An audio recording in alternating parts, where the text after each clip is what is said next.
So I will call the meeting of the Town of Essex Select Board for Monday, March 15th to order. Are there any agenda additions or changes? Staff has one requested change. Andy Watts has some questions, which led us to do some more research, and Sharon Kelly is still looking into some of those questions about item 6B, which is the certificate of approval for the salvage yard. So still doing some research on that and request that the board remove that from the agenda tonight. Item 6B? Correct. Okay. Any other changes, Greg or Evan? None for staff. Okay. Board members, do any of you wish to take anything from the consent agenda and move it to a business item? Okay, hearing none, then let's move to approve the agenda as amended. I make the motion, we approve the agenda as amended. Thank you. Is there a second? Second. Thanks, Pat. Any further discussion? All those in favor, please say aye.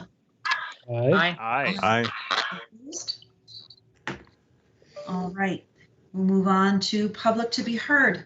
This is the part of the meeting where folks who are in the audience can address the board on items that are not on the agenda. If you have something you wish to speak to the board about that is not on the agenda, you can do so by indicating in the chat or by raising your hand on the toolbar. So please go ahead if you have something to share that is not on the agenda.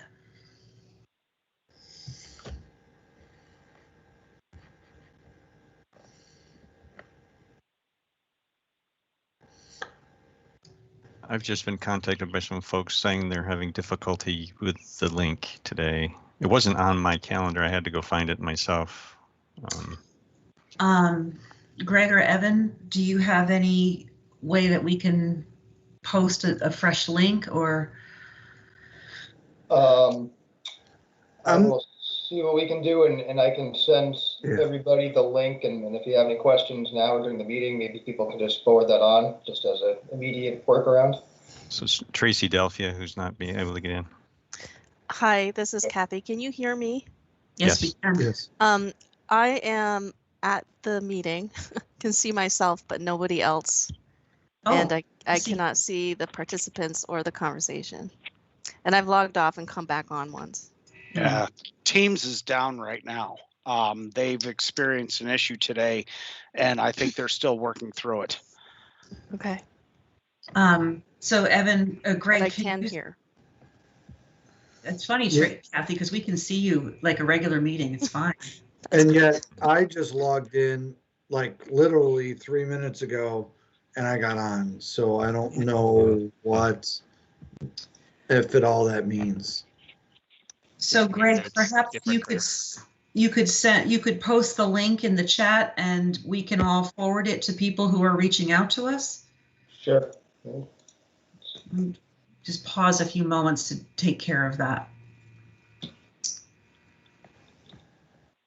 Well, and this is Tracy. I hope it's okay if I hop in. I don't have the option to raise my hand or anything. The issue is that on the agenda, you can't even click on the Join Microsoft Teams meeting. So maybe just refreshing that hyperlink on the document would help. Still nothing. Yeah, I think it is a Teams issue, like Mike said, and that can certainly present as different issues for different people, depending on their browser, their computer, the device they're using. I had the same experience as Andy. I wasn't able to join directly. I had to search for the link, like it wasn't on my calendar, like it normally is.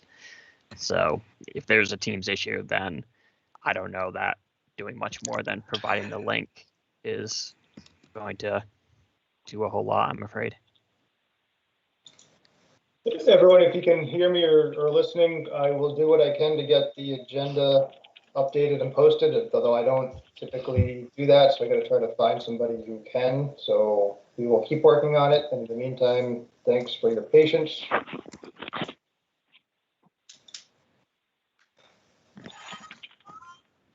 Okay. I've sent the link to a couple people who have emailed. Yeah.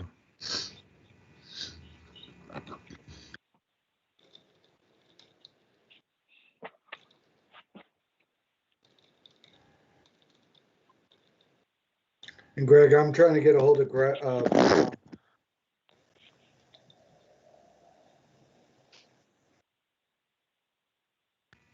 We'll just give it another minute or two to see if more folks are able to come in.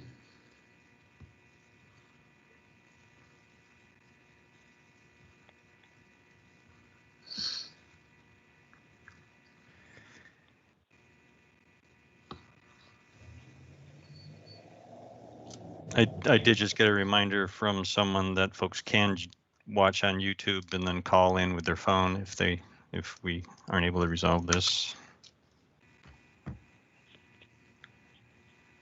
Tracy now seems to have gotten in.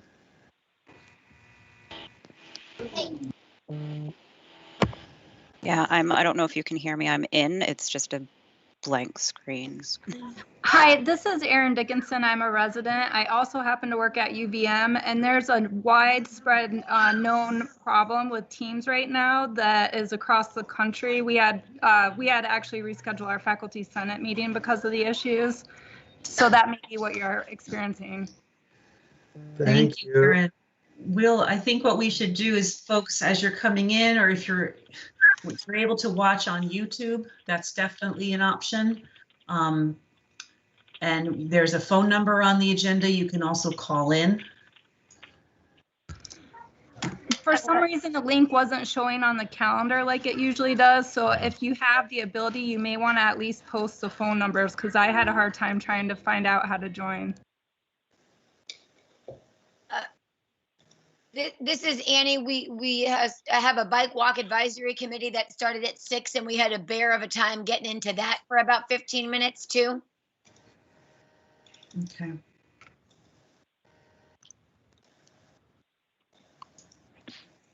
You know, I heard that there was a problem with Teams. All right. Well, people seem to be coming in now. So,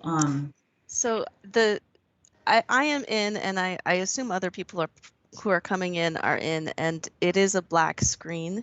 So I can hear you. I could take minutes, and you can speak, and we can hear you. We just can't see you right now, and I can't click onto the chat, or raise hand.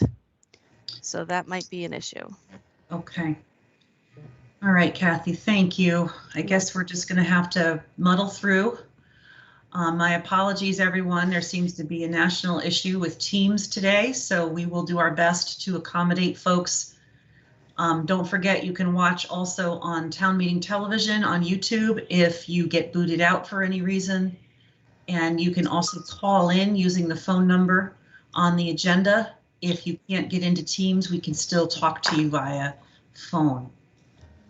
And all right, so now that there's been more people joining, we were just at the point of the meeting where of public to be heard, where residents can speak about items that are not on the agenda.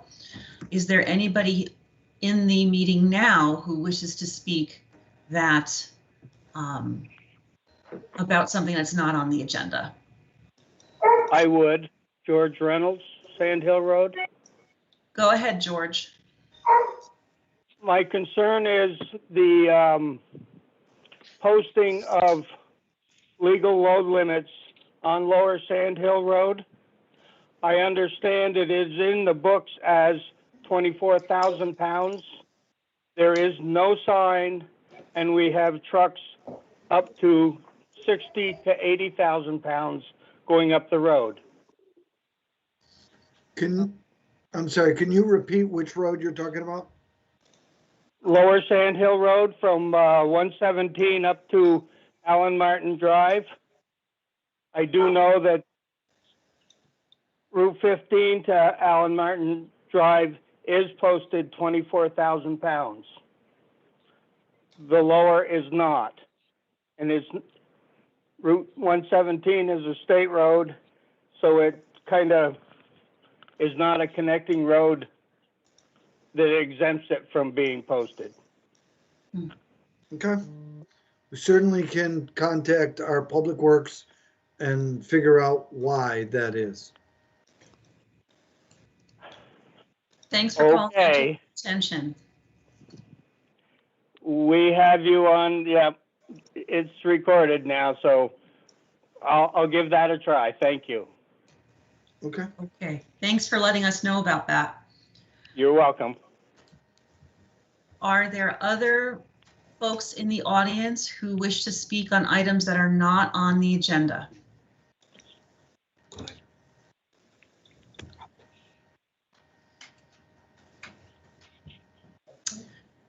All right, we're going to move on then.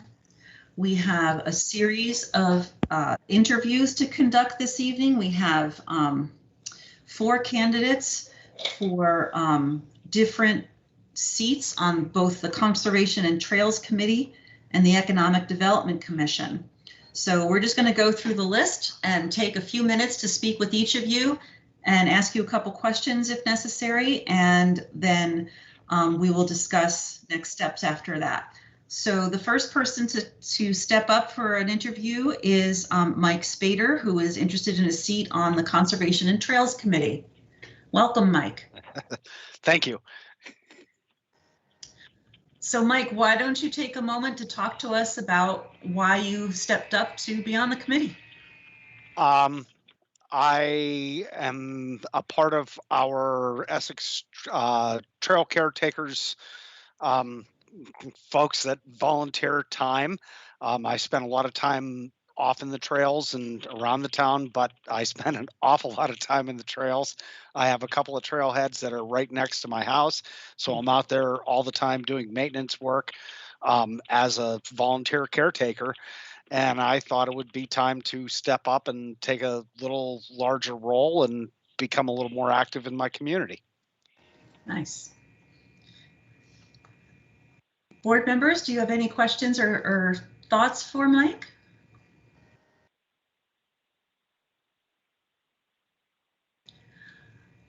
Andy, you look like you're trying to raise your hand.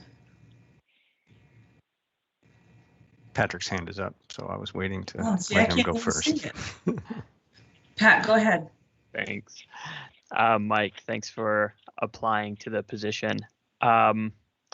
Your resume is outstanding from what you sent in. I was wondering, are there any particular favorite trails of yours in Essex? I realize it's kind of a kitschy little question, but it kind of, I think, gets a feel for how much you've been out in the community, out in the woods.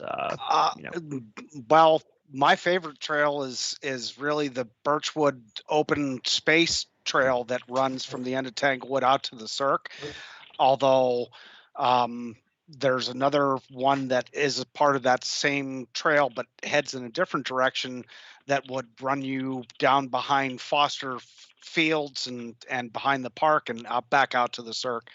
Last weekend I was out with the Madeline McHose with the Parks and Recs department, and we were doing signage.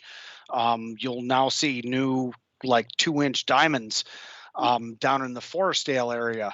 It's a great resource that the town has, and with COVID, there's actually been a significant uptick of folks out on these trails. So they're being used more so than they ever have. But my go-to is maybe the Alderbrook Loop. I mean, and we're now integrating different colors into the trail systems, and along with a map that's coming out. And the stuff along the river, just because of the wildlife that you get to see, deer, fisher, all kinds of stuff, it's absolutely awesome. That's great. There was no wrong answer, but that's great to hear. And you're absolutely right about the COVID. There've been a lot of a lot more people out on the trails over the last year, which is really fantastic. I think that you'll see now that people know that they're there, which they may not have discovered previously, but I think that we'll see a lot more foot traffic out there, even once COVID is in the rearview mirror. Yeah, we hope so. Great, thank you. Andy? Yeah, Mike, thanks for stepping up. Question I have is, have you attended any of the meetings for the committee yet, and whether you feel you have a unique skill that you could contribute, and or what your focus is going to be? Or would be? I have actually attended the last several CTC board meetings, and I'm already kind of on an ad hoc committee for our spring cleanup. As much as I mean, I like what we are doing with trees and particularly with some of the new development. My heart goes out to really the trail network, just because I think it's an outstanding resource for folks. Okay, great, thank you. Dawn or Vince, any questions for Mike? Okay, and Mike, so you've been to a couple of the. Oh, Vince's hand is up. You can't see my hand. Oh, I can't see anybody's hands. Hey, Mike, I'm a avid mountain biker. So my question for you is, like, what do you think is the biggest, or what do you think are like the top 3 priorities that the Trails Commission should be focusing on for like the upcoming years? Get them mapped, connect the places that right now are either not owned by the town or they do not have the proper, and I'm going to say egress, but that's not the right word, the easement. So there's some things that we need to do to kind of connect the dots. Some places where there are, you have to cross wetlands that we need to secure Act 250 permits to be able to have a bridge so that we don't have people potentially endangering some of those wetlands, and finish mapping out the rest of the trails like Saxon Hill. I think that there's a bunch of trails that Fellowship of the Wheel probably has some maps for, but right now none of this really appears on our town website. So we need to get the word out and get more people involved with taking care of them. Thank you. All right, any other questions from the board? And just jump in because I can't see your hands. Okay, Mike, any last things you want to say? No, I think that's, I mean, it's a great resource for us, and anything we can do to preserve it and enhance it if we can is all for the betterment of everyone in the town. Great. Well, thanks for stepping up. What we'll be doing is interviewing everybody, and then we will most likely go into executive session at the end of the meeting to discuss the appointments, and you'll find out from a staff member the result probably tomorrow or the next day. Right on. Thank you, Mike. Okay, our next guest, and I have to apologize ahead of time. Is it Tanisha? Yes, that's it. Oh, awesome. I was afraid I was going to do that wrong. So, Tanisha, you are interested in joining the Essex Economic Development Commission. So, would you mind taking a few minutes to tell us why you stepped up? I'm fairly new here in Essex. However, I have been a part of organizations from Michigan. I've done Red Cross, NAACP. I volunteer for Michigan Lupus Foundation, and a couple of other organizations, parent-teacher conference and PTA, whatnot, in Michigan. So someone told me about this, so I just said, okay, sounds good to me. And I was in one of the last meetings. So. Oh, okay. Board members, any questions? Jump in, I can't see hands. Tanisha, good to see you again. We've actually been part of the Racial Justice Committee. Yeah. So I know that you've been involved in the community in that respect as well. So it's really good to see you branching out, really. anyone branching out into these volunteer positions. Was there something in particular that drew your interest to the economic development in particular, or was it just a general sense of volunteering? A general sense of volunteering, but I wanted to know how everything works and how you all do everything. And I just brought some suggestions. I was talking to Linda and Awusa. So yeah. Mm-hmm. Mm-hmm. Great. Any other board members with questions? Yeah, I'll go ahead and jump in. Again, Tanisha, thank you so much for stepping forward to interview for this position. Question I have is similar to what I asked Mike. Is from your prior involvement with other organizations, what do you have a unique thing that you believe you could contribute? Yes. I more so I learn quick and fast, and I have a lot of good ideas. I've learned that working with a couple of other people. So a lot of things I can think of. I had suggested to Linda, and it was a couple of weeks ago about branching out and going to the businesses and letting them see your face. I had a lot to do with that as far as when I was in the organization, because I was a volunteer coordinator for Michigan Lupus Foundation. So they seen our face a lot. So it's more of a community thing, and to let them know that you are there. Mm-hmm. Okay, great. Thank you so much. Dawn or Vince? Okay. Tanisha, is there anything in particular that you are interested in pursuing as a member of the commission? I haven't thought about anything right at the moment, at this time. But I'm still doing, looking over and researching a lot of things. So. Okay.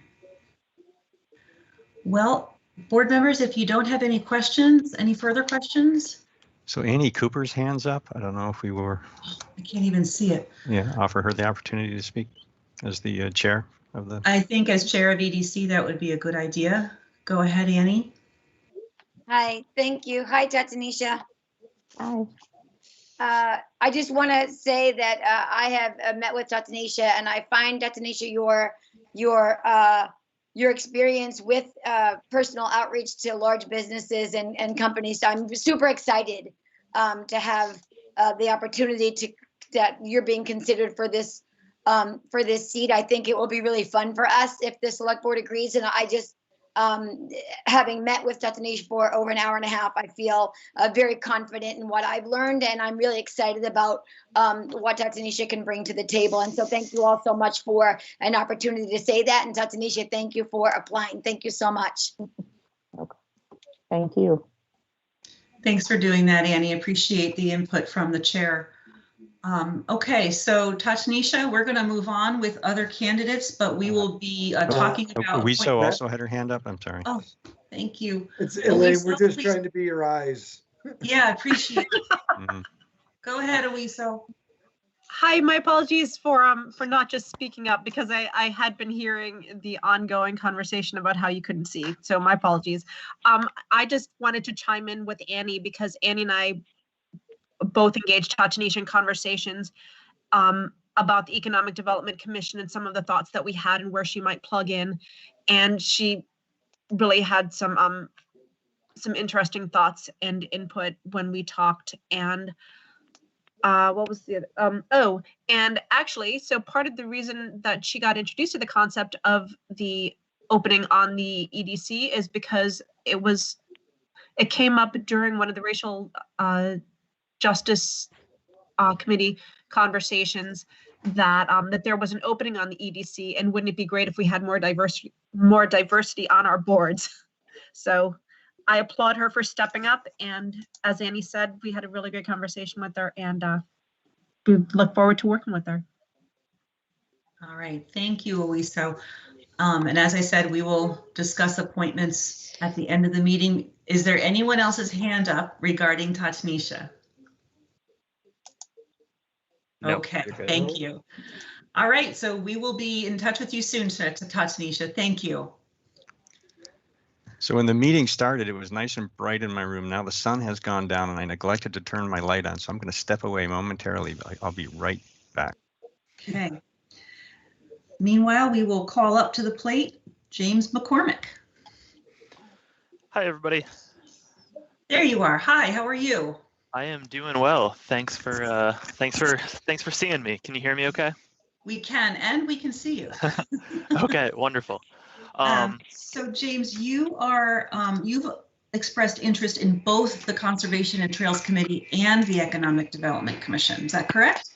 Yeah. Can you talk about why you're interested in both committees? Yeah, so little background. My name's James McCormick. I grew up in Essex Junction, went to Hiawatha, Fleming, ADL, and Essex High School. I have since actually bought a house in Winooski, which is where I live, and just finished up the select board race, or city council rather. Been following what's going on a little bit on this select board level in Essex, and just want to get involved in more local and municipal level government and decision making. Great. Yeah, more just, you know, interested in economic development and the process for kind of building and development, as well as just you know, like the outdoors and being in nature. So trails and conservation also is kind of appealing. Okay, thank you. So board members, feel free to ask James your questions.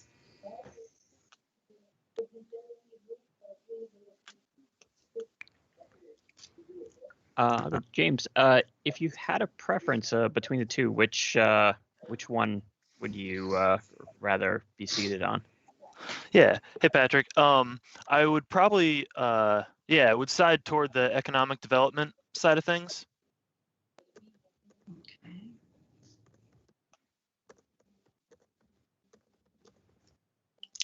I'll go ahead and jump in with my similar question to what I've asked the others. What unique things do you think you bring to the table for either of the positions? So, you know, I have kind of a background in home repair and construction. So just, you know, knowing that lumber prices have doubled during the pandemic, you know, little things like that during kind of like the planning and building stages of projects, I think would be useful information to have. Okay, great, thank you.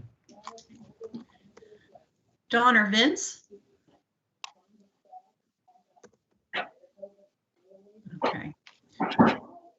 So James, have you attended any of the meetings of either committee? So I haven't on the committee level. I have on the Essex Selectboard, but not on the committees individually. Okay.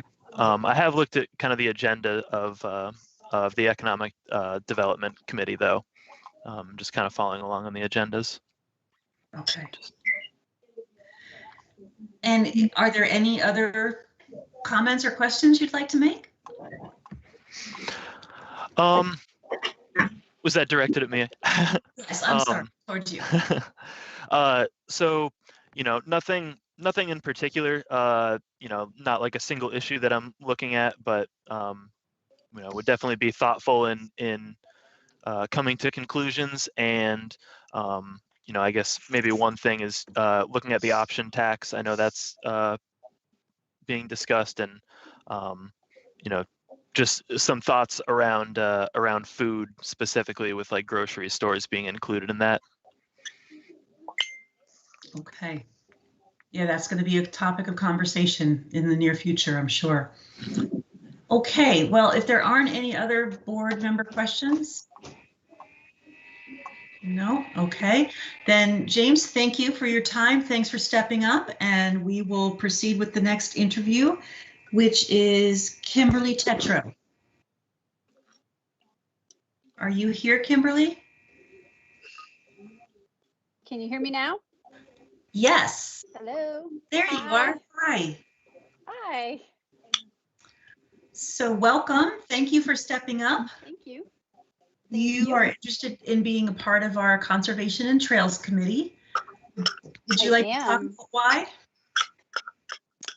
Well, I just became, I just came back to this area, and during the pandemic, and right before that, actually, I got introduced to Saxon. I already was aware of Indian Brook.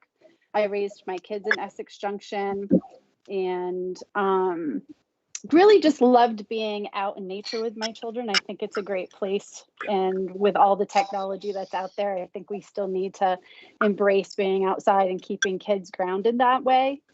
But I just fell in love with Saxon, and I have a beautiful Doberman that's 2.5, and I run my dog over there quite often. But to go back on what Mike said earlier, I'm new to the area, so it's really hard for me to navigate over there. Like, I don't feel comfortable going over by myself to walk around with my dog because I feel I'm going to get lost. However, I've gotten used to it, and I've used the maps in the area. But one of my concerns is that I'm a CCV student, and this last semester, I fell in love with my natural history of Vermont, and, you know, conserving what we have over there. It's such a natural resource that I wouldn't want to see go away. I will say that my feeling of the place is more about like getting people more active, introducing them to it, helping them find it, keeping kids over there, and also how to protect it. Like, I'm over there and I'm picking up trash and walking around and seeing some of the areas that are, you know, like not kept up, and kind of sort of being kind of a, I don't even want to say it, but like when I see people doing something wrong, I'm willing to approach and be like, hey, can you pick up your trash, kind of thing, which I probably shouldn't do because it's not safe, but I just want to see the place preserved. Absolutely. Board members, feel free to jump in.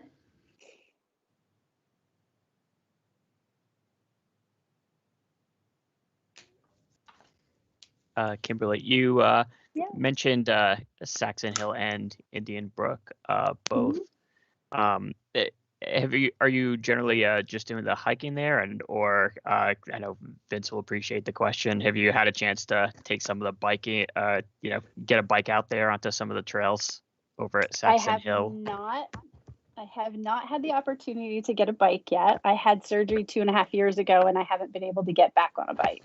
But it's my goal to actually get back on a bike within the next few months. We'll see how I do. So I do a lot of hiking right now up through there. Awesome. Well, this would definitely be motivation if you were placed onto the committee. Yeah.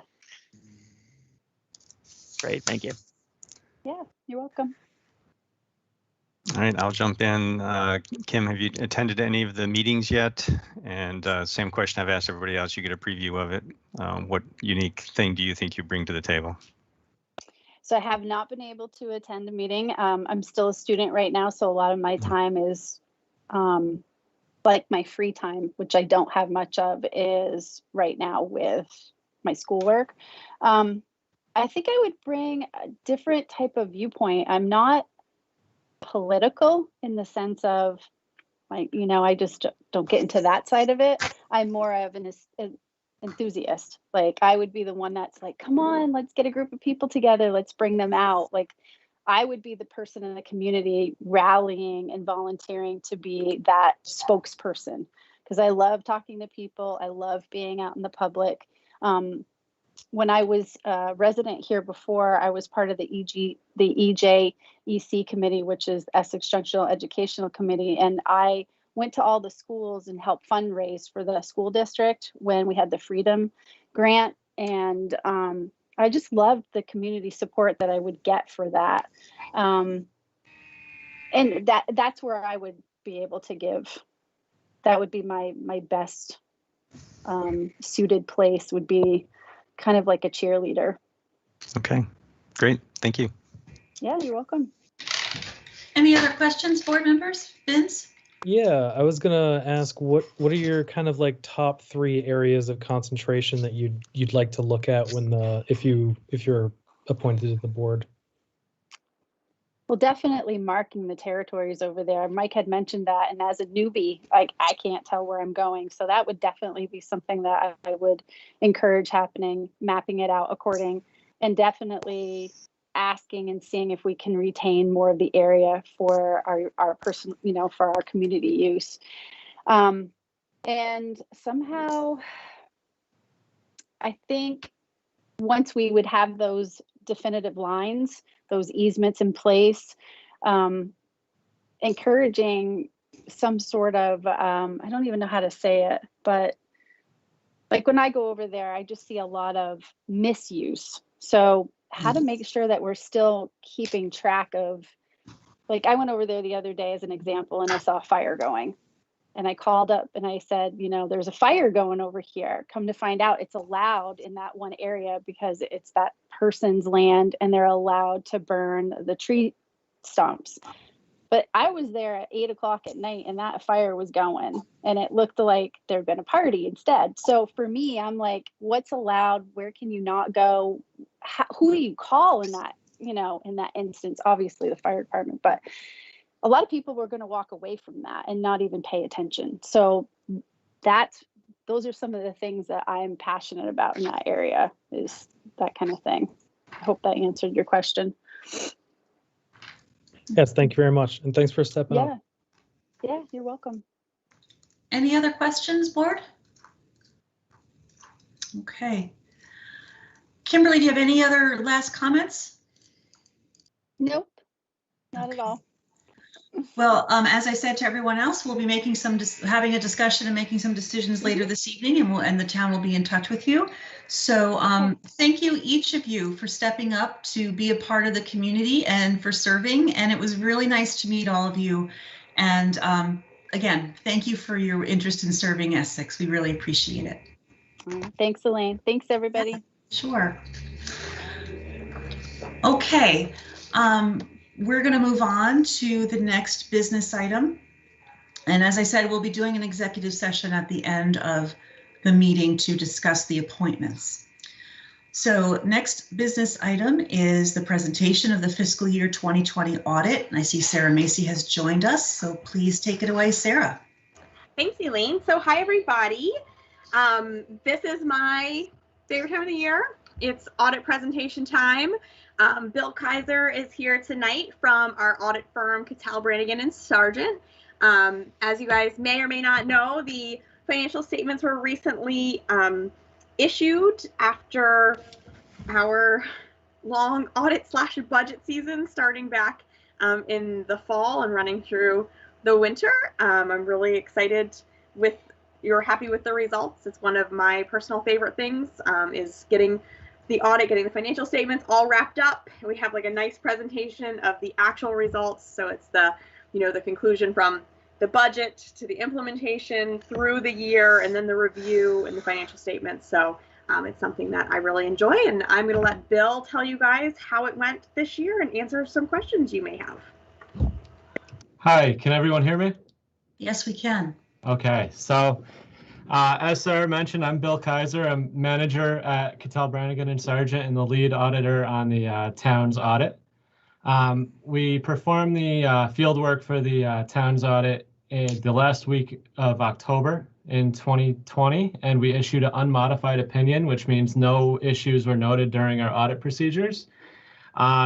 Consistent with prior years, there was no single audit required for the town's financials. I believe last year I noted that there may be. The grants that we were supposed to get passed through to the town and on to Champlain Housing Trust never ended up happening. So because the town had no other funds from federal awards over $750,000, that was not the case this year. As far as audit adjustments go, overall, it's a very clean audit. We received the trial balance from Sarah and her finance department roughly early October, I would say. At that point, they're still completing a few of their reconciling items. So when we start field work, we do get a list of client adjustments that we post. Those are really the only audit adjustments that we made this year for 2020. On top of that, there are what we call GASB 68 adjustments in the Water and Recreation Fund, posting the activity for the year on the state pension plan. This year, we also made an adjustment to capitalize the $730,000 fire truck lease. In doing this, it was an offset on the general fund, $730,000 of revenue, and then the offsetting expense. And then for GASB, we booked the debt. And obviously the expense turned into the asset on the books for GASB. We did have one prior period adjustment this year. It was due to the recreation fund.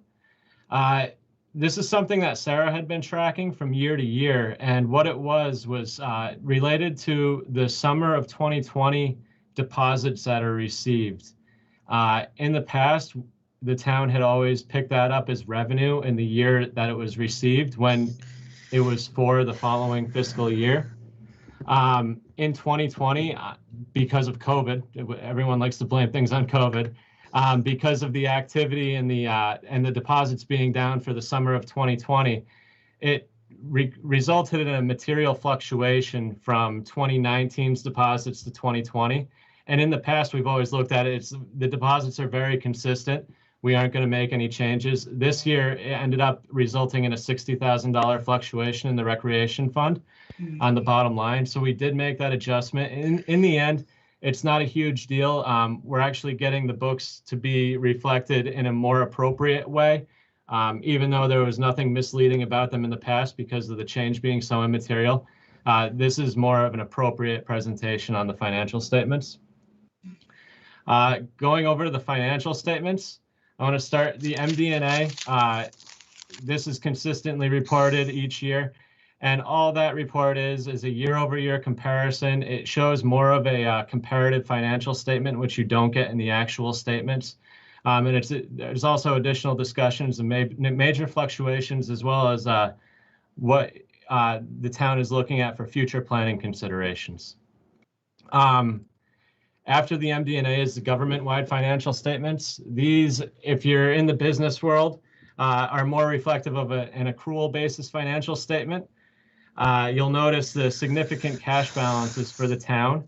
I do want to note with that, since the town and the village have merged many of their departments, the town holds all the village cash. So you will notice in the liability section of this financial statement on the balance sheet, there's $6.5 million due to the village if those funds were ever desegregated, those cash accounts were ever desegregated again. Obviously, that money is available in the town's general fund to refund that money over to the village. The net investment in capital assets at the bottom is by far the largest number you'll see in this financial statement. All that is the net effect. It takes the equity earned over time on this government-wide financial statement, and it's really the fixed assets, the capital assets, less any debt associated with those. And then the restricted portion of this is just this money is received from the state for the future reappraisals. And you'll see in footnote 15, you'll see a breakout of explaining what that restricted $815,000 is. Over to the fund financial statements.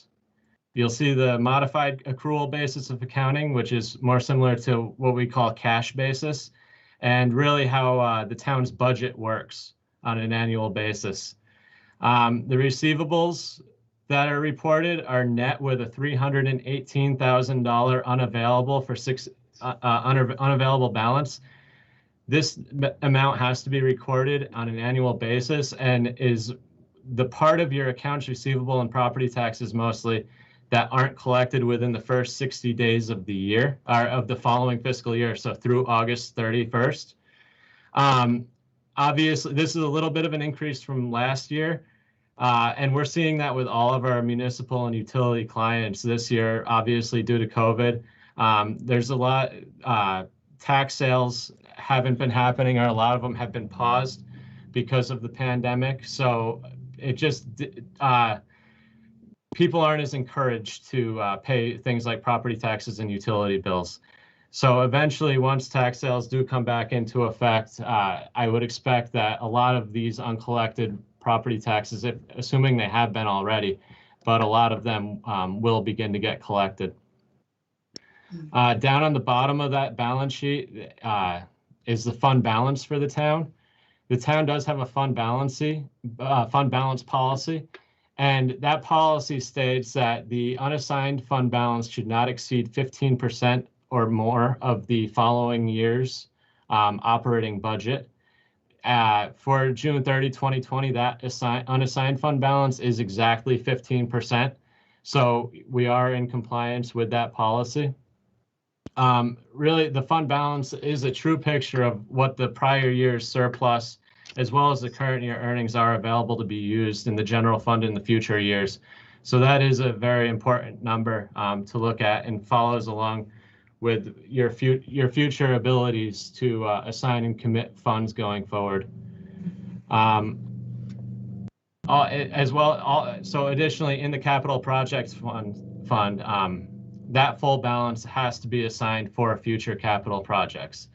And then on page 29, that note 15 that I previously mentioned, it'll give you a detailed description of the assignments and commitments for the year at June 30, 2020 to be expended in future years.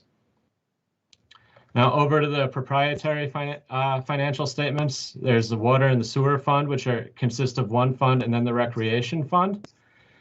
These are more business funds essentially, and they're meant to be self-sustaining. In 2020, the water and sewer fund reported income of $309,000, while there was a small loss of $5,000 in the recreation fund. You'll notice in the recreation fund, in comparing it to prior years, there is a deficit this year. We expect that to be flipped as soon as the books are closed into July 1, 2020. And this is due to that $140,000 hit from the prior period adjustment I discussed previously. We expect that, though, hopefully to become a positive fund balance in 2021, but that obviously has a lot of the success of the recreation department in 2021 during COVID. There has to be somewhat of a profit there, or a promising year, in order to turn that around, which I would expect that to be the case. The cash flow gives you kind of the strength of the proprietary fund cash flows, and it gives you an idea of the fluctuations from year to year in the operations for the water and sewer fund. The water and sewer fund is positive this year, and there is a reduction in cash in the recreation fund because of towards the end of the year, obviously not as much funding was coming in. Onto the footnotes. These provide a more descriptive detail of many of the balances in the financial statements, including the types of debt that the town has, as well as what makes up the capital asset accounts and the future expenditures in the fund balance of what that is being set aside for. We didn't have any new disclosures this year in the financial statements. There were no new accounting requirements. There are some coming up, but because of COVID, a lot of those have been delayed. There is one disclosure in the financials that you will notice regarding the COVID-19 pandemic and just the risks and uncertainties involved in that, and just the unknown future ahead economically. And then lastly, in the supplementary information, useful schedule is the budget to actual, which you'll see the voted budget as well as the actual figures and how the fiscal year ended up compared to the budget that was voted on for the 2020 fiscal year. That is all I have, and I'm open to any questions. Thanks very much, Bill. And thank you too, Sarah. There's a lot of work that goes into preparing for this, so thank you. Board members, questions or comments for Sarah or Bill on the audit? I have a few. Apologies for not raising my hand, Elaine. I'm just gonna... Okay. Me anyway. Yeah. Bill, I realize that this is kind of looking forward into the future, but I think at our town meeting, we had, we received some word that, we may see some local funds coming down because of the upcoming COVID relief bill. If that happens, is it still you had mentioned, I think $750,000 or $780,000 would require, you said, is it a separate audit? I just want to sort of be clear that if we as a municipality receive money from the U.S. government, sort of directly, is that something that we need to kind of have on our radar going forward into the next year? Just again, I guess I'm not really sure if we need to be aware of it, be aware of how we're spending it, or if there's anything that we need to worry about at all, or if we just push it all on the Sarah's plate and have her tell us how to spend it. No, so you are 100% right, Patrick. There is hopefully some money that is going to be allocated to municipalities in this new stimulus bill. Any funds directly received by the town, or in that case, the village, would be subject to single audit funds or single audit testing. All that is an additional compliance test. With a single audit, we look into more into the internal controls in the finance department used within the municipality, and do specific testing related to if the expenditures incurred that the federal funded were appropriately spent and funds weren't misappropriated. The town kind of has it the best of both worlds because we are auditing the village at the same time and they do have a single audit. We do all of that internal control testing throughout all of our audit procedures. So in a way, the town is kind of undergoing its own single audit just because we have to do that as part of our audit for a lot of the functions that are already consolidated within the town and the village, like accounts receivable, accounts payable, things of that nature. But yes, to answer your question, if $750,000 were spent in COVID relief funds or other federal expenditures, which the town does have, we would have to do that single audit. Okay, great. And then the unavailable property tax revenue that you spoke about, and I'm not sure if this is a Bill or Sarah question really, in comparison to last year, do we know what that was? I guess I'm just kind of trying to get an idea for number wise, that might tell us, how many of our citizens had issues paying their property taxes. We have that number now. I just kind of want to get an idea for what it was like a year ago. I have that figure handy. So at FY19, it was $265,100, and then at the end of FY20, gotta get to that page, it's $318,400, so $318,400. So $50,000 increase. How's my math without a calculator? I think that's about right. The town's tax sale policy does have us looking at delinquencies in May. And so we will be doing that. You should expect to hear from us in a couple of months about that. Awesome. Great. Thanks too. Appreciate it. Thank you. I see Evan's hand up, actually. Thanks. And yeah, go ahead, Evan. Thanks, Elaine. Bill, you mentioned you do the auditing as well for the village. So I'm going to throw a joint question at you. Can you talk about the financial health of the village and the town comparatively to just in town in general, you do a lot of auditing of other communities. How would you rate our financial balance sheets? I think the number one thing to look at there, Evan, is really the strength of your cash position and liquidity on the balance sheet itself.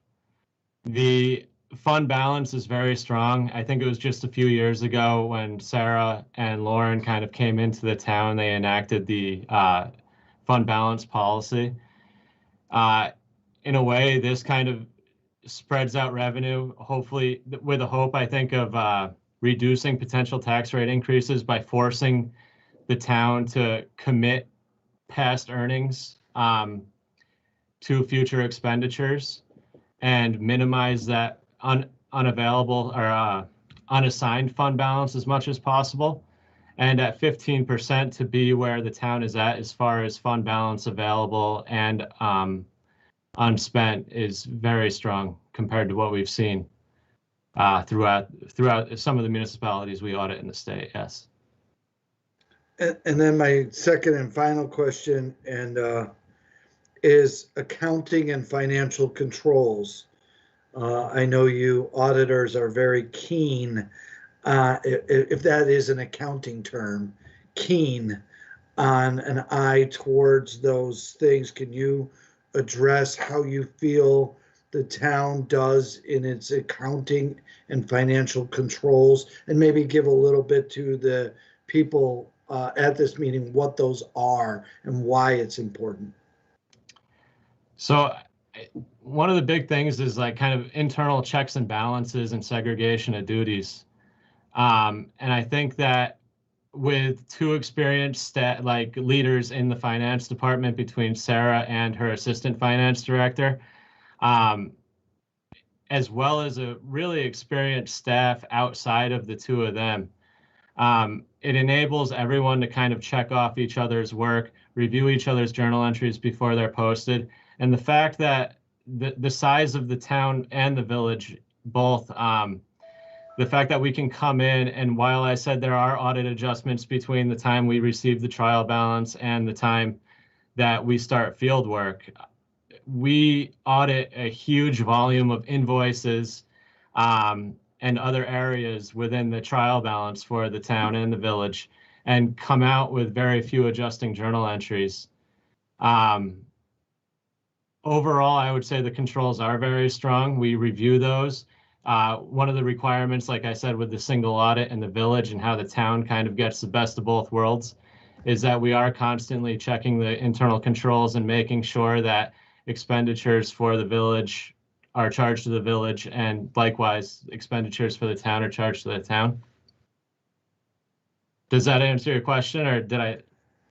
No, you can answer it however you wish. Okay. Bill, but I just want to make sure I didn't leave anything out. Well, you know, it's a sense of pride to us that our financial controls are strong, Yes. that people have confidence that our numbers are correct, our processes are tight, that we take their information and our monetary numbers extremely seriously, Sarah and her team, as well as the front office, and that when our auditors come in, they're not aghast of what they're finding. They're like, everybody, you know, out of 1 million transactions, you're going to find something, right? Yes. You should. Yeah. But you find very little. I think the most confident way for the select board to look at the results of the audit is that on a monthly basis, everyone is kind of tracking the budget to actual going throughout the year. And when you get the audited financial statements, it's not completely different.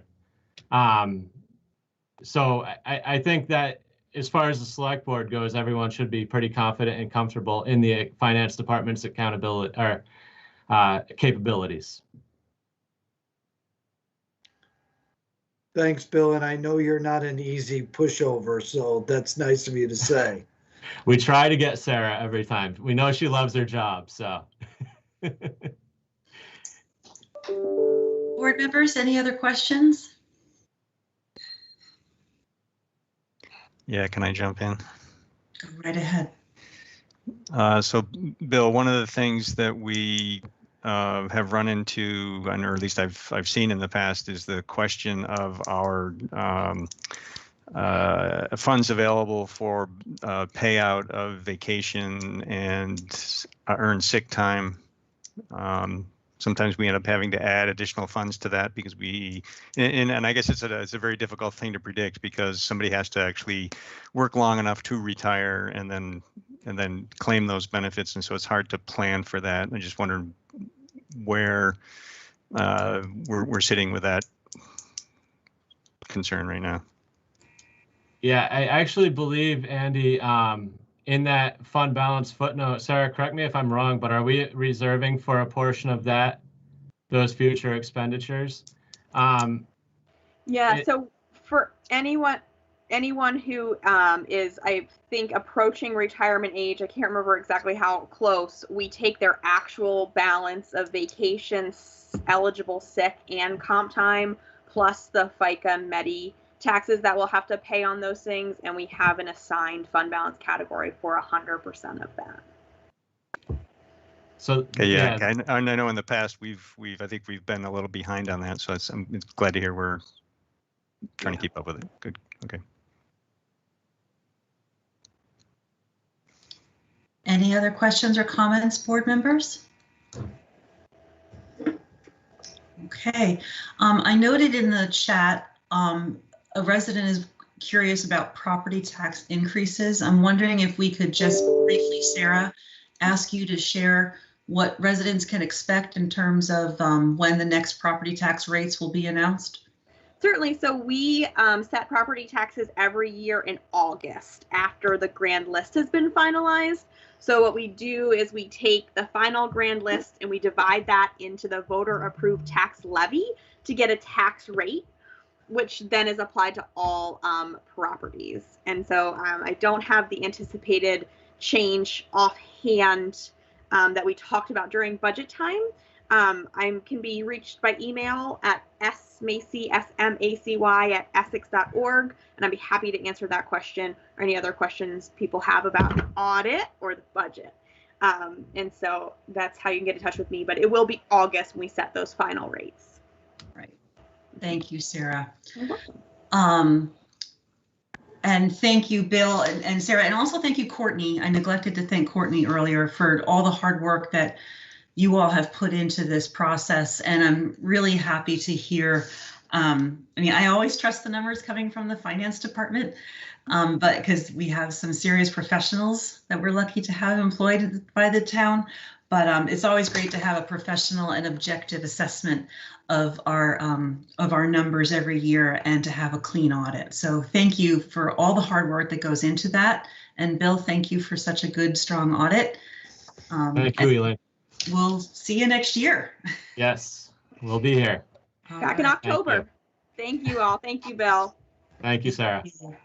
Okay.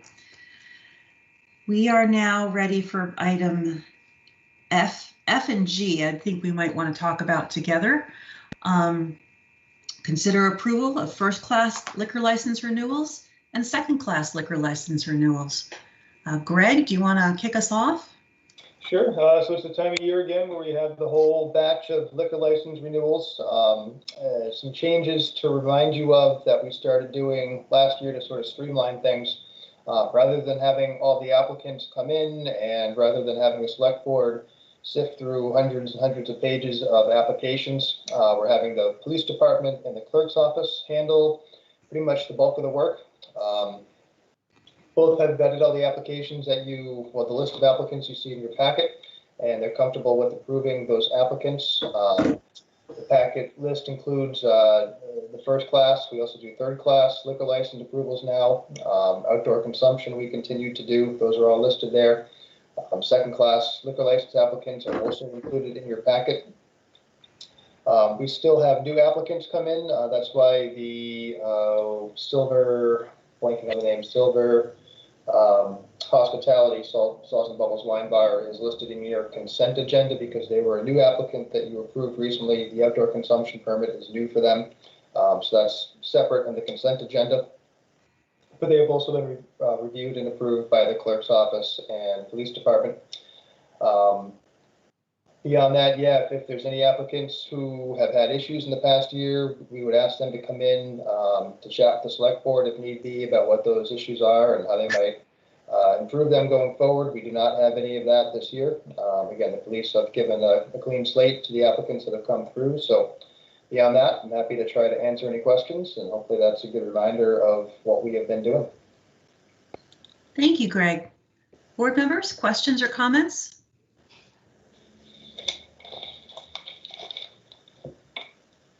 Dawn has her hand up. Oh, thank you. Dawn, go ahead. You're muted.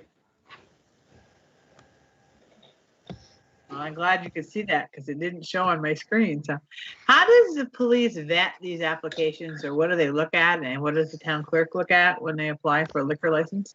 Sure. So the town clerk gets the actual application, and ultimately this, I'll take a step back. The select board approves the liquor license applications. They're acting as the board of liquor control for the town. They forward the applications once approved to the Department of Liquor Control, which gives the final sign off. So what the clerk's office does is they collect all the applications, they read through them, they make sure they're filled out correctly, they make sure that the applicants have their up-to-date, God, I'm forgetting the name of it, but basically their license to say that they've gone through the training to be able to serve alcohol. They make sure that the addresses are there, that the fees are posted, all those things. The police go through and they check to see who's had any violations, if there's been calls in the past year, if there's been any basically anything that should raise concern from a police public safety standpoint. So between the two of them, they're doing the full review of the applicants. I'll add, and this is Evan, I'll add, the police department, when we say calls, is there any activity at that establishment or that started at that establishment that give the police concern, whether that is fights, whether that is over serving, whether that is DUIs that can be traced back to that business. If that is the case, they will stop in and talk with the owners and managers of that establishment, probably well prior to any liquor license renewal. But those will get flagged and those businesses will be brought before the select board, either prior to license renewal or as part of license renewal, depending upon when some of these occur. And that's one of the reasons why when the select board chair reads the admonishment that has been created, that we tell people we take liquor licensing extremely seriously. We're not kidding. And we have looked to revoke someone's license, which in essence, if someone's license is revoked, they will shut down. And the Department of Liquor Control has done that before. So we don't like doing that. We love working with our businesses, but if they are not serving in an appropriate manner, our police do take those actions. So thanks for that. And then again, back to staff, they do all the reviewing of the terms and conditions of licensing. They make sure that people have their ownership listed, contact names, prior businesses that they've been associated with, and contact information. So again, it's a very good tight process. And I also give a shout out to the Department of Liquor Control. They do an excellent job in those areas and they do their own inspections as well. Thank you both. You're welcome. Thanks, Evan. Board members, any questions or comments on the first set of liquor licenses, the first and third class? Okay. If anyone would like to move to approve those licenses? I can do that. I move that the select board approve the first and third class liquor license renewals listed, including the outdoor consumption permits in the February 10, 2021 and March 10, 2021 memorandums regarding liquor license applications. I'll second it. Thank you. Any further discussion? All those in favor, please say aye. Aye. Aye. Opposed? Okay. And now the second class liquor license renewals. Would anyone like to make a motion? Oh, sure. Looking for the words.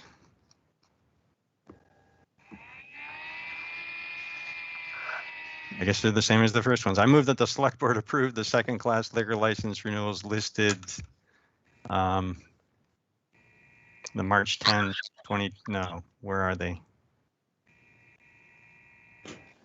Andy, the recommendation is, let me pull it Yep, up. I found it. I found it. Here it is. I'm sorry. I move that the select board approve the attached list of second-class liquor license renewals. Second. Thank you, Angie. Thank you, John. Any further discussion? All those in favor, please say aye. Aye. Aye. Aye. Opposed? All right, and before we leave the subject, I will just quickly read the liquor license admonition for all of the renewed licenses.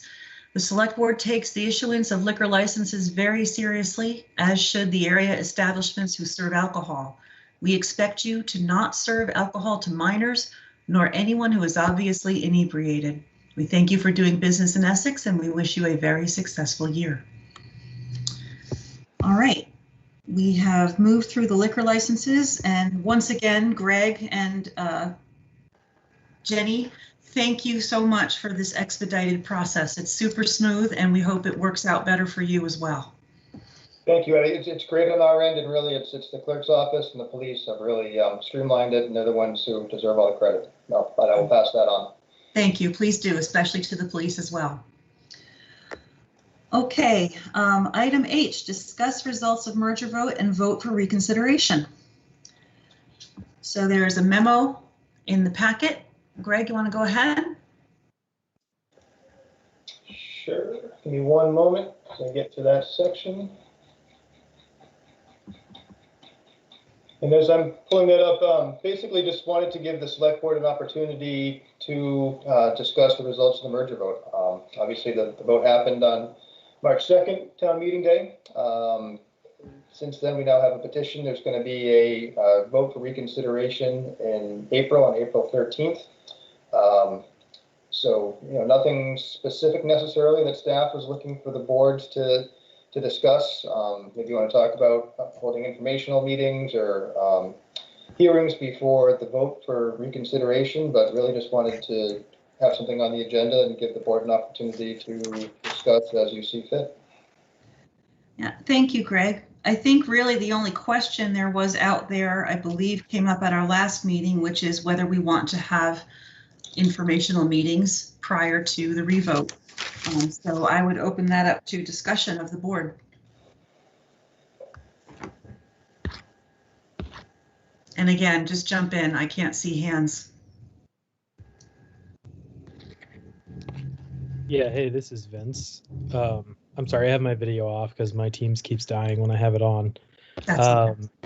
But yeah, I'm in favor of holding a hearing or two or a couple informational meetings, specifically around people that still have questions. Yeah, that's kind of all I had. Vince, you said plural, so you thinking more than one? Yeah, I mean, I think, we should probably do a hearing and then, have an informational meeting after that. So listen and then respond maybe. Okay.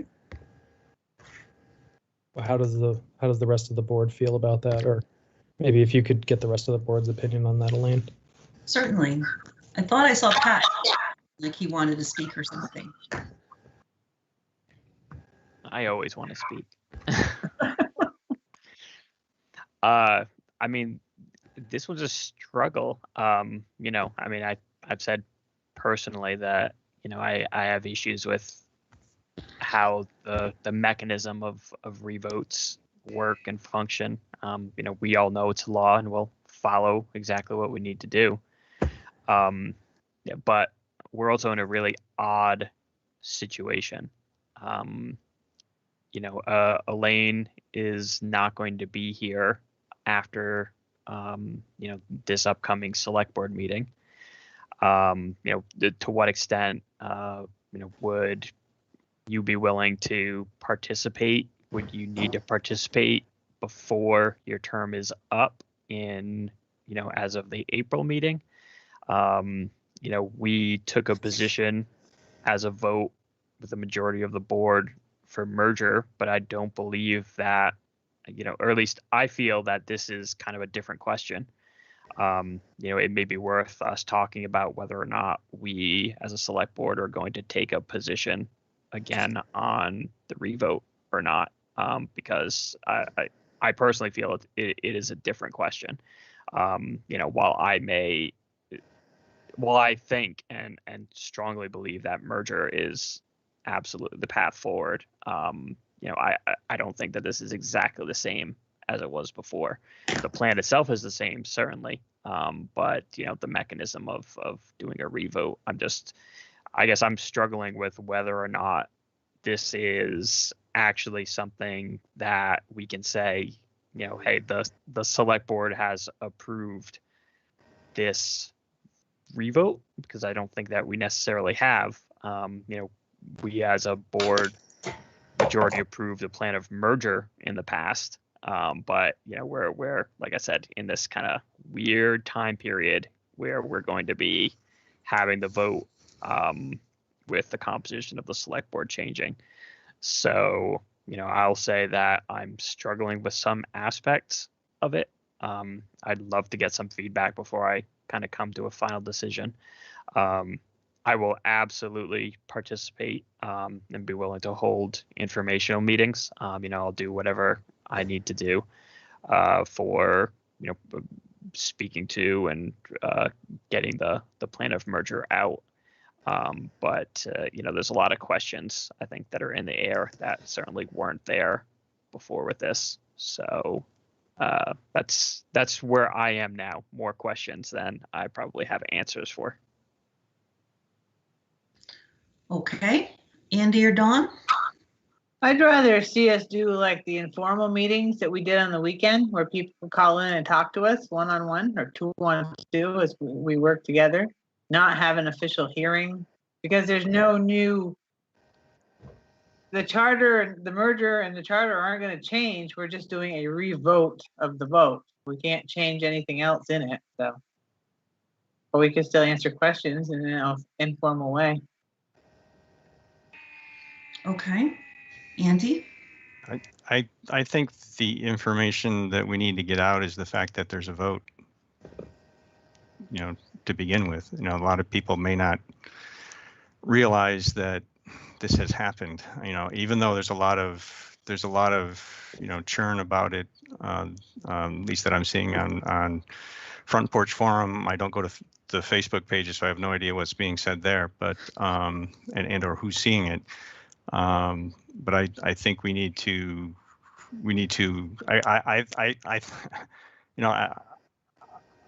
I certainly agree that we need, potentially could be neutral on this whole discussion and only share information about the fact that there is a vote, why there's a vote, that it's the exact same thing, that it's going to be on the, shared ballot, envelopes with the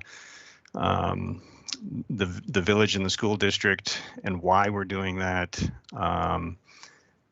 And I think those are the kind of questions that a lot of people are asking. People are even asking, well, why are we posting this or posing the same question? Why aren't we trying to strike a different deal? And we all know that that's the law. You can't ask a different question. You could ask the same one. So I'd like to at least have. What I'd really like to do is send a postcard to everybody and say, hey, this is going to be revoted. This is why. And not have it be a sales pitch in either direction. Just this is being revoted. Please pay attention. I don't know if we know what the ballot's going to look like yet. It sounds like if it's on the same page, it's going to be at the tail end of whatever else is on the budget or on the ballot. And if it's on the back side in the back corner, people may not see it or whatever. So I just want to. I'm more interested in getting information out about the vote than having more discussion about should we merge or not merge. And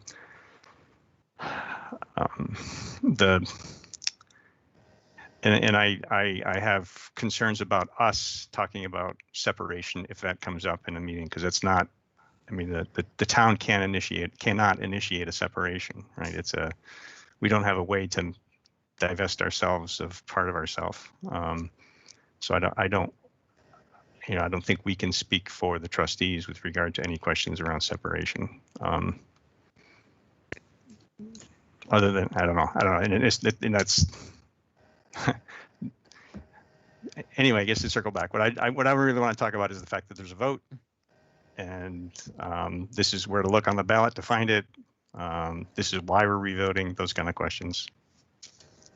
Yeah, that's a great point, Andy. I do think, speaking about separation, a lot of what we do is black and white. It's either a yes or a no. But now the separation thing is a little bit more confusing now, because we're in a position where there has been a petition put to the trustees about separation. How much information, that information is public, that's out there, that's already done as well. It would be, I think it would be a disservice to not mention portions of that. But again, that's not really the kind of black and white stance that we have. But, people need to be aware that it's also, I think, a reality too. I would prefer if a question was black and white, but we have this gray area now where there's a potential for something else to happen. And that movement has occurred just in the last 2 weeks. So it's really tough for us to, I think, kind of sit here and say, where is the line? Where do we draw on the amount of information that we send out? Definitely that a revote is happening. Definitely why a revote is happening. Our citizens have come to us with a petition. Why it's the same plan. Those are three things that I think we can all agree, have to be on there. But there's more information that's involved right now. That's really kind of tricky to say, is it our responsibility to include this because we know it, because there's another official petition through part of town. I guess, I don't really know that I have the answer to that. Or if I do, it's opinion based rather than, this is the right way to go or the wrong way to go. Evan, can I ask you a question? Yes, ma'am. Do you have an idea of what the mailing date is for the ballot? I used to. No, not exactly, but and I don't know if I see. I do not. But here's our issue is, if I'm not mistaken, I think the ballot will be going out roughly 7 to 10 days from now. The ballot went to the printer for proof. Susan is trying very hard. There's a lot of articles, not only on the village ballot, but the school district ballot. And then there's this question. So she's looking into it being an 18-inch sheet. Dawn, are you familiar? I'm sorry. Are you familiar with that, Dawn? So she's trying to look and see if she could get an 18-inch and it would all fit front to back. I have not talked to her today because we were taking taxes all day. It being the official deadline and the grace period, but today was the official tax deadline. So I can check with her tomorrow, but I'm guessing about 7 to 10 days tops. Our concerns are because there are overseas ballots that have to be sent out and they have to come back. It is going to be on a very quick turnaround. Right. So, Elaine, can I just It's my understanding, and this would match with Evan's 7 days, that they wanted to have everything ready to go by the 22nd to start stuffing and mailing. Got it. Okay. So we went out of our way to communicate extensively with the residents about the initial vote.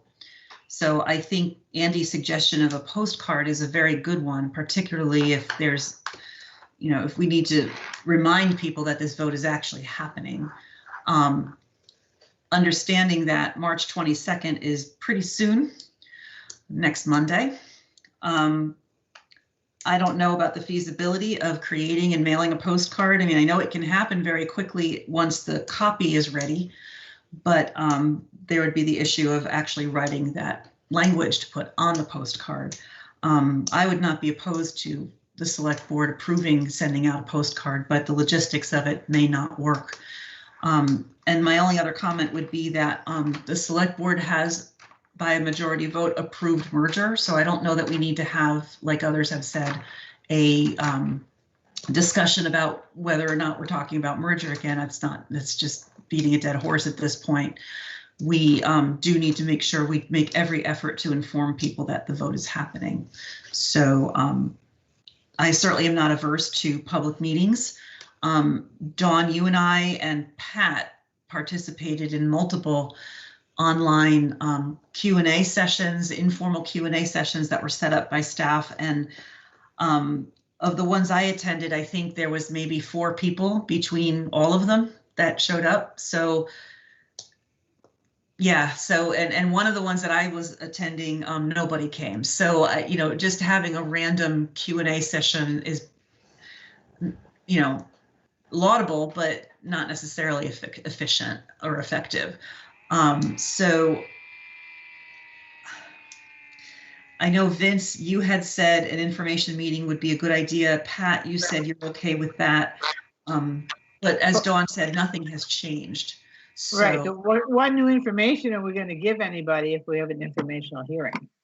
well, we have some information about the vote. And so that's the new thing, is that, like, folks, you need to know there's this vote. Here's how it's going to go. These are the dates related to it. This is why we're doing it. And here's what you'll see when you open your envelope. That, I think, might be the best approach for us to take. So the question is when to have that. If the ballots are going to be stuffed and mailed March 22nd, one thing I noticed with town meeting, we were so struck by the fact that nobody asked any questions about the budget, but it was the day before the polls were open and like 60% of people had already voted. So I think we should be, if we're going to have an information meeting for the public, it should be before or right when the ballots go out in the mail. Madam Chair, don't we have a joint meeting next Monday? We do, with the trustees, yes. Wouldn't that be a good time because they have a vote also? That would be a great use of everyone's time. We have frequently put a public hearing at the beginning of a board meeting, so that is definitely something we could do. Greg?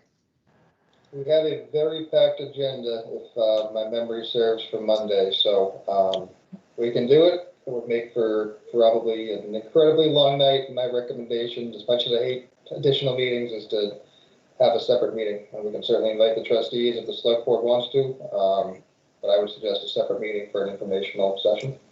Perhaps the 23rd, 24th, or the 23rd, is that a regular trustees meeting? It is, yes. So then perhaps the 24th or 25th, the select board could have a informational meeting. I see that face, Pat. I hear you. Yeah, I mean, I'm not against it. It's just, you know, since I'm typically presenting during these informational meetings, the 24th and 25th are when I'm at work. So if there's an emergency or a call comes in, you know, I have to prioritize my work over, you know, being in a select board meeting. I don't want to have to put us in a situation where I would suddenly interrupt the entire presentation or the entire meeting because I have to take a work call. You know, I'm good about, I think, double dipping for the most part. But in this case, no one wants my proverbial nacho germs in the onion dip. Well, Pat, I think I appreciate that, and I know that these meetings, their frequency is really impinging upon a lot of people's professional lives as well as personal. I think that the content would be about the vote, and I'm guessing it would not include the presentation on merger. Okay. Yeah, if we're not doing that, then I can make that work. And then if it turns out that you're called away, as long as we have a quorum, it's okay. Okay. Okay. Andy? No, I was just going to make that comment that I don't think we need to go through the presentation again. Again, it's right. It's more. This is what the vote is. This is why we're having it, and then I don't know how long people will want to discuss that. Okay. Vince, I haven't heard from you in the last few minutes. What are your thoughts? I mean, I think that's I think it's all a good plan that's been discussed here. I mean, if anyone has any questions on merger, I just think we should, like the specifics of it, like they haven't been involved or whatever. We should just say, like, while we're talking about the vote, like if you have any questions, please ask them now. Something like that, like just a little side note in there. Like not really like I wasn't really suggesting that we like go back and rehash the specifics of merger, but just give people that may not have voted the first time a chance to ask questions. That's an excellent point, Vince. So we would need to be make consideration for questions that are not necessarily about the mechanics of the vote, but that people just have questions about merger. We should be expecting that at this meeting. Okay. Before we make any decisions on this, I know we have a large audience tonight. So board members, if you don't have any further questions or comments, I would appreciate it if we could open it up to the public. Would that be okay with you? Just one more. If we are having a joint meeting on Monday, and again, I realize, Elaine, what you mentioned about it being very tight to get language, but would we have enough time to, at a Monday meeting, if a postcard was created with some info on it, to approve it at the Monday meeting as a select board and then get that mailed out? I'm just trying to think of a way, because I think Andy brings up a great point. We want to try to get that out to as many people as possible. That's certainly going to be the best way of do it. We're going to have 30 to 50 people at the meeting on Monday. But if it can get created over this week and then approved by us on Monday, then maybe that gives us an opportunity to actually make it happen. That's a great idea, to put a draft in the packet. Evan? I was going to say, if you want staff to take a crack at that draft for that Monday meeting, I can hear the screaming now, but we will take a crack at it and have it in the packet for Monday. That would be much appreciated. Is that all right with board members? And if I could, what I've heard so far, make sure people know there's a vote, something short of why there's a vote, any ballot info that we could put, like, is it on front, back, third page, yes, etc. It's a citizen-led petition. That's why we're having it there, and then if there is a potential for a public information meeting that's date is known, we can add that. And we would probably go back to the size that we just sent out, and more than likely, and if so, we could also maybe, we'll do all that. That seems like something that could be generally put together, and then we'd send it right back to the company that did the other mailers, so we know what to do and get them the mailing address. And so if it's approved Monday night, it would go to the printers on Tuesday. Okay. And Evan, if possible, some ballpark costs. Okay. Just so that we're aware. For Monday night. if possible. Oh, I could certainly find out what we spent on the first one, and that would be your ballpark. Okay. Linda, the person who took care of it. Yeah, we Linda, sent it out about thoughts? 90. If Madam Chair, is it okay if she chimes in? Absolutely. Please go ahead. We sent out, well, the postcard went to the village residents only, I believe, but the merger document went out to about 9,900 addresses, and can certainly get a quote, I'm sure, for Monday. That would be helpful, just so we have a complete picture. Okay. Yep. So for stuffing ballots starting Monday, is there a potential that this would end up being behind the ballots? I see Dawn shaking her head. Now that I said that, she was shooting for the 22nd, Andy. I'm not sure now that she's had to add the merger on, if she's still going to meet that deadline. So. Right. Okay. So we might be pretty much on top of each other, I think, when these things get mailed out. Yeah. Okay. Yeah, Andy, tomorrow I'll check in with Susan to see what her proof is looking like. Yeah. So that if that's some type of information that we can put on the postcard,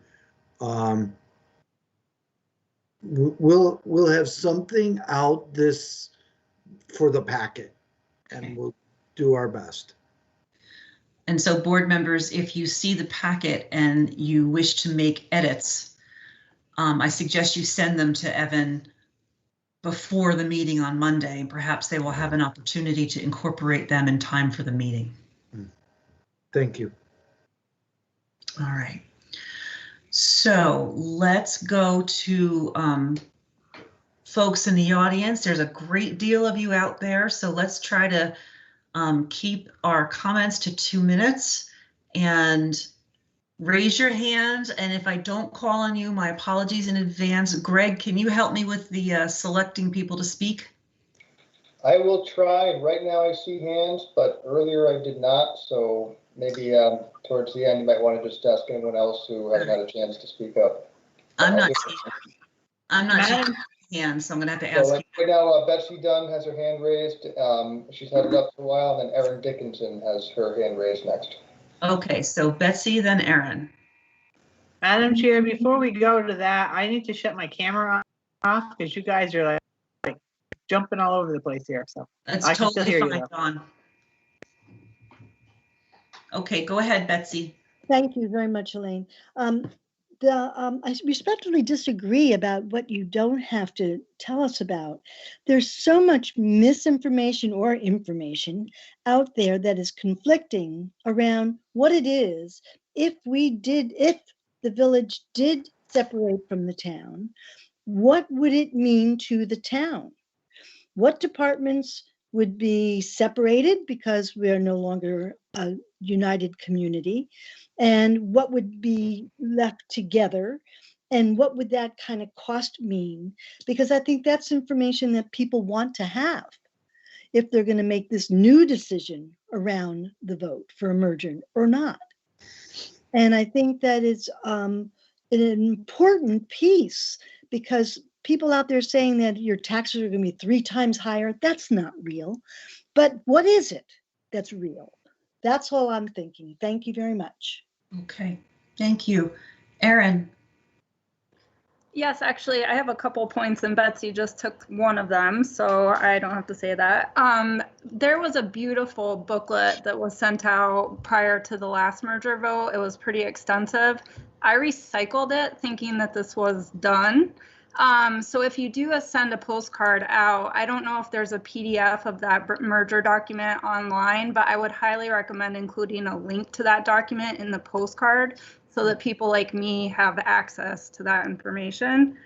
And then I have a hard time navigating and really trying to find succinct facts about the merger. And I'm wondering if you have an FAQ document on your website, which I see that there's a video presentation of the merger information, but I think it'd be really helpful to have common questions that are asked with really succinct answers so that people can just navigate to the website and get some information to pretty commonly asked questions. So maybe that exists, but I'm not finding it right now.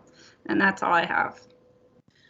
Thanks, Erin. You will find lots and lots of FAQs in that booklet. And so greateressex2020.org is the website where all that information and the FAQs lives. But that's a great idea to put it on the postcard. Greg, are there other hands up? I am not seeing any other hands. Oh, there's one. Rachel is up. Go ahead, Rachel. Can you hear me? Yes. Okay. So this is my very first time speaking at a select board meeting, and I'm a little nervous. I just wanted to say that I live in the town outside of the village, and I am very much in favor of the merger. And in my opinion, there are quite a few residents in the town who are also in favor, but potentially stay quiet because of the noise and the divisive nature that has been festering here. And it does feel incredibly divisive. But I think that this merger is actually something to celebrate. I think that we are in a unique space to make lasting change for Essex. And our town is great because of all of the unique parts, the village, the town, the rural parts. Our town government hears equally and serves all equally. So thank you to the elected officials. And there is a narrative being circulated that the town residents don't feel heard. And I want to say that I feel heard. I feel this merger plan is a good compromise, keeping services leveled, taxes under control, and achieving the goal of one streamlined community. And I will enthusiastically vote yes on merger again. Okay, thank you. Greg, can you see who's next? Bruce Post. Okay, go ahead. I'm not going to talk about merger, but I do want to I just want to make sure the timing is enough for the foreign absentee ballots. I know Susan last week said she'd probably get an advance copy and email them. I hope so. All I know is our youngest daughter lives in Germany, and I was told by her that it didn't come by plane back to the States. It came by boat for some strange reason, and I don't know what it is. Given the closeness of the vote and the demonstration that indeed the cliche, every vote counts, I just hope that those Essex residents who are abroad will have enough time to be able to vote, and we'll make sure once she's able to get a ballot, she can get in. But if there are any conflicting factors, that would be very, very, very unfortunate. So don't forget those folks abroad. Thank you. Okay. There's Are there folks who wish to speak? Mary has her hand raised. And Mary, if you could give us your full name for the record, please. Yeah, it's Mary Post. And I don't know that much about this, but I know somebody said to me the other day that we just had a bunch of people from the Guard deployed, and that would be much harder for them to get their ballots on time. I think it's because they've suddenly changed addresses or something.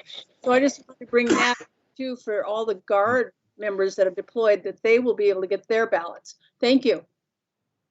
I'm not sure they've actually left yet.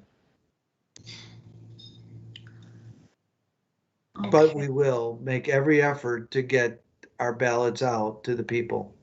Yeah. Anybody else? I don't see any hands, Greg. Do you? I am not seeing any hands. This is Evan. I don't see any other hands. Okay. All right. Then thank you, folks, for your questions and comments and suggestions. So, board members, would you be willing to schedule a special meeting next week, perhaps on the 25th or 24th or 25th, Wednesday or Thursday?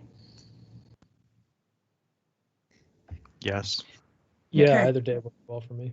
Evan and Greg, how's that going to work for you? Do you want honesty or do you want us to just say yes? We went on Honesty. as usual. I would prefer the Thursday since we already have Monday and Tuesday. Okay. Okay, so. And if we can keep it to the item at hand of the whatever, just whatever the item is on that night, which is probably I don't know if it's the postcard or the materials or information meetings. Greg and I will pinky swear that no other items get added. Yeah, that happens sometimes, just saying. So I'm assuming the special meeting would be for the purpose of discussing the reconsideration vote and leave it at that. And then we can just talk about, here's the facts of, basically we would review what's on the postcard at this meeting. That would be the information that we would share and then take questions. Okay.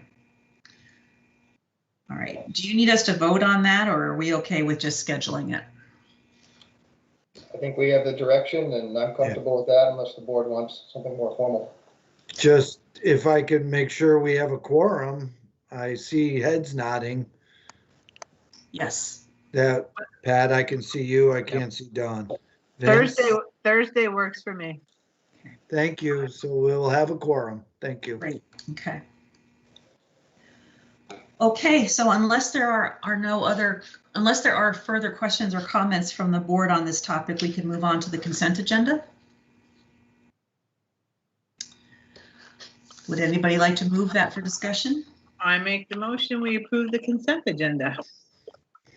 And we have amended it to remove item B. I'm sorry, as amended. Thank you. Any, is there a second? I'll second that. Thank you, Andy. And any discussion on items in the consent agenda? Here. I had a question about some of the check warrants, the February 19, that were dated February 19. There were some invoice dates back in 2020, even as far back as May of 2020. Just curious as to if we have an answer yet, why those were paid so late, or what's going on there, I guess. I believe there was an answer to your question via email, Andy, but Greg or Evan, do you want to discuss that? Evan, do you want to take that one? I actually can't. I was not able to be on email today. Again, I was taking taxes for the clerk's department. I don't know if Sarah's still with us. She looks up. I'm trying to search my email right now to see if I can find the answer. You know, Sarah answered the question about the audit that Andy had, but I don't see a response from her regarding the warrants. Yeah. Sorry, Andy, That's fine. I just take it as a follow-up. It doesn't change my. Okay. We'll definitely get a follow-up to you tomorrow. Thank you. Okay. Anything else about the consent agenda, board members? Okay, well, we have a motion and a second on the table. Oh, sorry. I just want to mention, sorry. One of the meeting minutes, the February 23rd, I wasn't in attendance of the meeting, but per select board policy, I will vote anyway because I can't not vote. So I wasn't at the meeting. Just making that clear. Okay. Were you listed in the meeting? No, I was not. I'm just stating aloud in a public meeting that I'm going to vote for approving minutes for a meeting that I did not attend. That's all I'm saying. Okay, well, that's not necessary. We appreciate the effort, so thank you. Any other questions or comments on the consent agenda? We have a motion and a second. All those in favor, please say aye. Aye. Aye. Opposed? Okay. Now we're on to the reading file and board member comments. I have comments. Go for it. I didn't put anything officially together, but Elaine, I want to thank you profusely and wholeheartedly for all of the work and all of the effort that you've put in guiding this community, and honestly being a mentor to me on this board, along you and Max and Andy as well. But in particular, you know, I've treasured the time that I've spent learning under you. There are very few people that I've encountered in my life, I think, who are as genuine and true about serving their community as you. And we are certainly going to miss having your presence on this board. So I want to say, just from the bottom, certainly of my heart, that you've made Essex and this board a better place. And I am positive that we will be staying in touch and look forward to seeing you, around town. But since this is your last official select board meeting as chair, did not want to let it go by without making sure that you were thanked and appreciated from me personally, and I think from I can speak on behalf of certainly the staff, our managers, and if our other board members want to say anything, I'll let them do so as well. You're very kind. Thank you, Pat.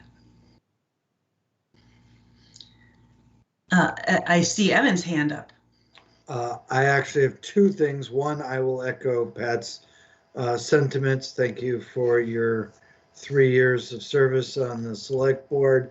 I don't know if the residents really know what goes into being a citizen volunteer on the select board. Andy's been on it for many years. Dawn has served at the school board.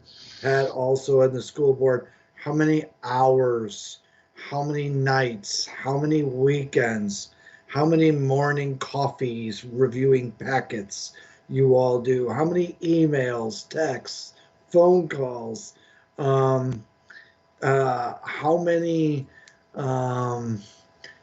extras you all do. So thank you for your service to the community. So you'll be missed. Thank you. The second item I wanted to bring to your attention, I've sent you all some commentary. The Global Foundries wanted to thank the Essex Fire Department for its quick action along with Jericho Underhill. Several weeks back, they were experiencing water loss at their plant. For anybody who has any idea how microchips are made, they are made with water as one of their key process ingredients. So when their water tower, by the way, Global is the largest water user in the state. They are a customer of the village and of the town. And so when their alarm bells rang, we and Underhill and our Essex Junction sprang into action. Just to give you a little idea, Underhill and Essex, town of Essex Fire are very adept at laying hose line for long distances because large segments of the town do not have fire hydrants. They use tanker trucks. They use water sources where they are pumping water long distances. So they laid over 3,000 feet of hose to get water into Global that kept Global working for several days while that water repair was taken care of. And if anybody can imagine Global being down at all is a national security issue as well as just a global supply chain nightmare. And so they wanted to thank us. So they did. They gave us a $2,500 check and did a nice little plaque and other things, which is not really in their core. You think about it, it's nice, but to get that through corporate was a big deal. So it was very nice of them to acknowledge the work of the Essex Fire Department and just the work that our men and women of the fire department did to keep thousands of people working that week is commendable. So that's what I wanted to bring to your attention and to the audience. So, and I'll answer any questions with that. Other than that, I could chat about it offline. Thanks, Evan. Any other board member comments?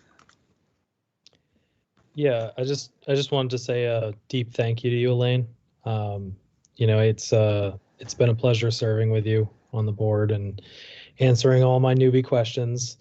And it's been a wonderful growth experience for me to learn the processes that you know so well. And I really appreciate the time and effort you put into helping me. Thank you, Vince. It's been a pleasure. Elaine, thank you for all you've done, excuse me, for the town and the village, because you spent many years there also. And thank you for your help.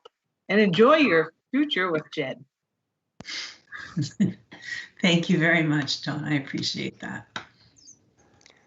Yeah, and I gotta say thank you to Elaine, even though we didn't always see eye to eye on things. I think some of our discussions, we ended up with better solutions than we may have otherwise. And you helped me often see things in a different light than maybe my blinders allowed me to see. So thank you for that.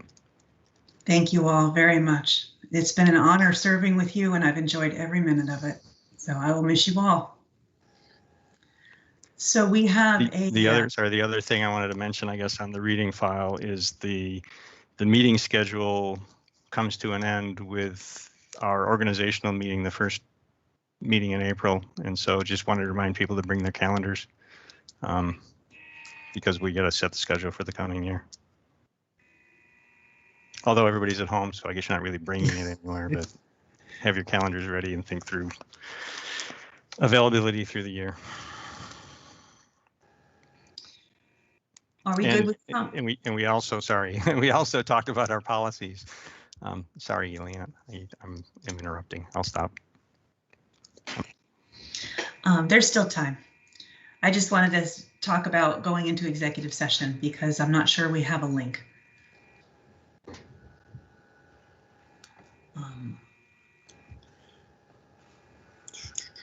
No, we will. I forgot to do that. I will send it out. Great one and send it out. And hopefully Teams is more cooperative. So this will be going into executive session, but then we'll come back to this meeting potentially to take action? Correct. What happens if we can't get back in because of the technical difficulties? That is a great question. We'll have to defer appointing the I think. Yeah, you know, I'm not, I guess for discussion, I'm not sure. Let's give it a try. If it turns out that we can't get back, then you'll adjourn from exec session and we will reschedule this on an agenda item. Okay. I have a sense that since the beginning of the meeting, attendance has gotten better. I've seen a lot of people log in since then, but we shall see. And you should have just received an invite to your email. So, Kathy, still with us?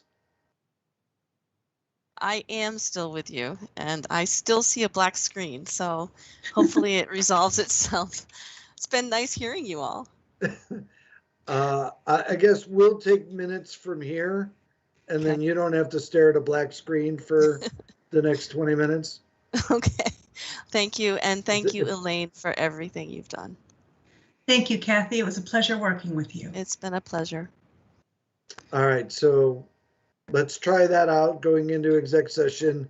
We expect to come back, but only I guess it's we have what, 4 candidates, Madam Chair? That's right. I'm 4 guessing. candidates, 3 appointments. Yeah. 30 minutes, 40 in there? Max, yeah. Yeah, okay. But first, we need a motion. Yeah, I've got it up if you want me to. Go right ahead. I move that the select board enter into executive session to discuss the proposed public official appointments in accordance with 1 VSA section 313A3 and to include the unified manager and the deputy manager. Is there a second? Second. Thank you, Pat. All those in favor? Aye. Aye. Opposed? All right, we'll see you on the other side. Excuse me, the second was with Vince, is that correct? Pat. I thought Pat made the motion. And so who made the motion? Andy. Andy, thank you. Thank you. I appreciate that. Okay, we'll be leaving this meeting and hopping into the executive session.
right, regarding the appointments to Conservation and Trails, would anyone like to make a motion?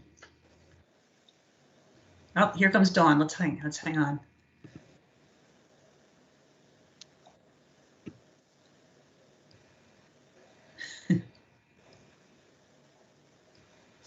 All right. Okay, who would like to make a motion regarding Conservation and Trails? Sorry, a question. Do we need to point to a specific seat because they're different term lengths? Greg is nodding yes. That is the preference. If you like, staff can reach out and see if the two candidates have a preference for one or the other. Sorry for not thinking of that sooner, but yeah, it would be easier if the select board was able to make that appointment. Okay. What are the terms? I don't have the opening in front of me.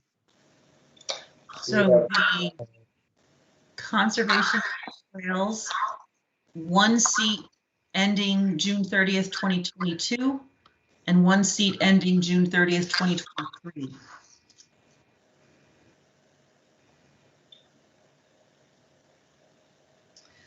So why don't we start with, we didn't receive preferences from members or from candidates. Go ahead, Dawn. I'd like to, thank you, Greg. I'd like to make the motion that we appoint Mike Spaeder to the 2023 term and Kimberly Tetreault, I'm sorry, to the 2022 term. Okay, so there's the motion.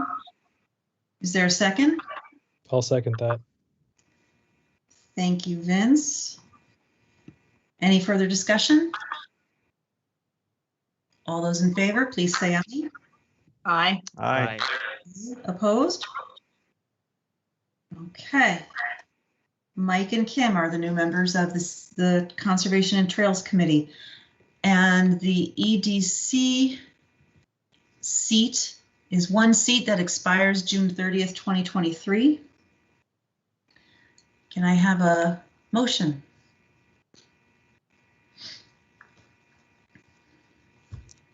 I move that we appoint Tanisha Redditta to the Economic Development Commission. Is there a second? Second. Any further discussion? All those in favor, please say aye. Aye. Aye. Opposed? Okay, so we have filled those 3 seats. Thank you, Greg and Linda and Tammy, for the work on arranging for the interviews. And thank you to Mike, Kim, and Tanisha. Welcome aboard. And that is the end of our business agenda. Would anyone like to move to adjourn?